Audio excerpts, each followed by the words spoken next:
ఒక ఇల్లు కడతాం, ఇక్కడ ఒక డోర్ పెట్టాం, ఇక్కడ ఒక డోర్ పెట్టాం. సో ఎన్ని ఉన్నాయి? 2 ఉన్నాయి. Right, okay. ఇది 1 అనుకుందాం, ఇది 2 అనుకుందాం. ఇది మరి సరైనదా? 100% ఇది రాంగ్ డోర్స్. రాంగ్ డోర్స్ ఇవి. ఒకటి గుర్తుపెట్టుకోండి, అసలు డోర్లు ఎలా పెట్టాలనేది దీన్ని మళ్ళీ ఎక్స్ప్లెయిన్ చేస్తానండి మీకు, అది ఇష్యూ లేదు. సో ఇక్కడ మయమతంలో కండిషన్ ఏం చెప్పారంటే, మనకు గృహం అంతటా ద్వారాలు కానీ, కిటికీలు కానీ, అల్మారాలు కానీ, స్తంభాలు కానీ, దూలములు, నెక్స్ట్ గూళ్ళు సరి సంఖ్యలో ఉండాలని చెప్పేశారు.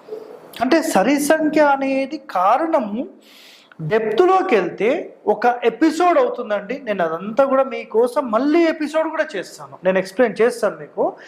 ఇప్పుడు ప్రస్తుతానికి ఈ వీడియోలో మీరు తెలుసుకోవాల్సిన సమాచారం ఏంటంటే, మనకు 16 ద్వారాల ఇల్లు అన్నిటికంటే టాప్